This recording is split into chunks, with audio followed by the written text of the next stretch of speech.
Welcome back to Famished for More. This is your girl Misha, and we're going to get right into our mindful message for today. Today we pulled my own energy. I love being there for friends and family while staying true to myself. I don't let others' energy or mood affect my own. To help a friend in a hole, I don't need to jump in the hole with them. Simply reach out a hand. It is up to them to do the rest. Amen. Okay, and then the Bread of Life card we pulled is Isaiah 43:1. I have called you by name, you are mine. On the other side, we have Isaiah 40:11. He tends his flock like a shepherd. He gathers the lambs in his arms. Again, Isaiah 40:11. He tends his flock like a shepherd. He gathers the lamb in his arms. And this is giving me, like, it's really in alignment with what I was thinking and the feeling that I'm feeling. It's like a lot of you guys have been doing a lot of work, feeling a lot of burdens, overwhelmed, but you've been working hard, really going in and breaking the chains to like addiction and feeling trapped within any type of bondages and codependencies that you may have had on people and things of that nature. Anything you feel like you were putting too much energy, excess into, that is not like for your highest good. It's as if you are pulling back that energy. Honestly, I feel like the more you pull out, the more it's heading towards you to be restored. You may feel that as well. There's definitely a shift because it's like you're not being affected by other people's energy anymore. You're learning to be the master of your own energy. And so in order to be the master of your own energy, you literally have to not be consumed with others and what's going on with them. And that's not in a selfish, arrogant way. It's just putting me first, pouring into my own tank first. When we do that, God begins to open up doors of abundance for us. And it starts with our everyday habits. We'll see a shift when we ask for a thing. We'll see a shift in it in our lives. It can be the simplest thing, like, Lord, I surely would love to wake up every day at 6 a.m. You might immediately not wake up at 6 a.m., but then you'll start to see how you fall asleep earlier. And then all of a sudden you start getting up.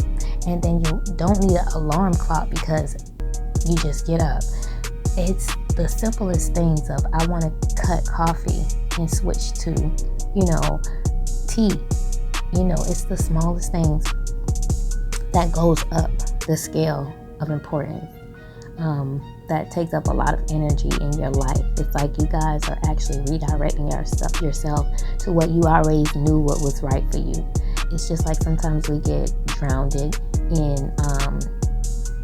convenience. I'll say drowned in convenience with a lot of things we stay attached to. And then it becomes a habit. It's not that we love it. It's normal, it's comfortable, and we just go with it. You are intentionally now moving towards your money. You're moving towards like the things you want, that you had to do the necessary work to get it done. No one else outside of you can apply the pressure that is necessary for you to do so. It comes with this part of detachment, and I'm going through that as well. It's like a balance with the detachment where it doesn't affect the ones that are close to me because I'm not letting it affect the relationships that I care about. But the ones that are not meaning me any good, not adding value to my life and my journey, I am learning to release them and let them go. When you do that, it's renewing and it's healing you, because sometimes we overplay ourselves, but that's a part of us that needs that same treatment. So we will do for others what we wish is being done to us. But when you reach a certain part of renewal and healing and self-love, you realize that was really a trauma response. So you were pouring and overpouring yourself into the wrong vessels, right? Or the wrong cups, I should say. But once you healed and started learning the root of that, you realize you were only doing that because you didn't want anybody to feel like you felt, or you're trying to beat people to the punch in a way to like make them feel like you want to feel. yourself. So it makes you feel good to make others feel that way as well, if that makes sense. Just like how hurt people can hurt people.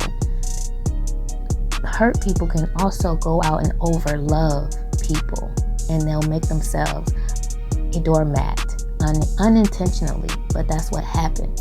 So the more that you heal that hurt and you start self-reflecting the ways you've been overused or over-giving yourself, and why, the healing gets stronger and those type of habits subside and they go away. Now, the people that aren't pouring into you and aren't valuing what you're doing, once you learn to not overgive and not overextend, and you start pulling that back, you will start to see the ones that were benefiting off of you doing that and had no intention on returning that energy to you. And so once your eyes are open, you really have this boundary up where, again, it's not selfish in an arrogant way, but it's selfish in fuck you.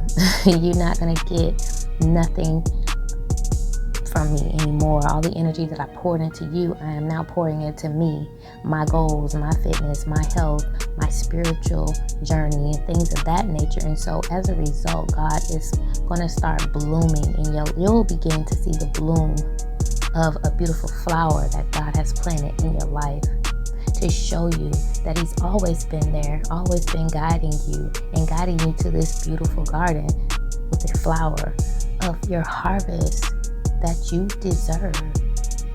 And the only way to stay in the right frequency is to stay detached, not allowing yourself to overplay yourself in situations with people, places, or things that is not necessary.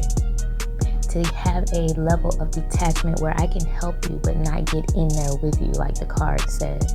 So that is a beautiful message, and I want to say congratulations to you, whoever you are. You breaking, down doors. You're breaking chains, and you're removing blockages, and you're healing yourself, and you are getting focused on what direction you want to go in, and you're applying the necessary steps, or you're researching in order to apply the necessary steps, but you're moving in the right direction, and you're moving at your own speed, and you're moving with what's in alignment with who you truly are. And if you're not there, you will be there.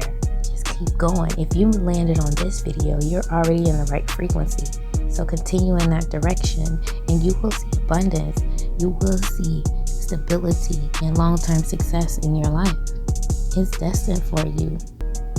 The work you've put in, the healing, the renewal of your spirit, that is not for void. It's not to go in void. It's going to return a harvest that is so big and so sweet that you deserve and you're worthy of. So thank you for joining me for today's message, and I will see you in tomorrow's. Until then, peace, love, and happiness.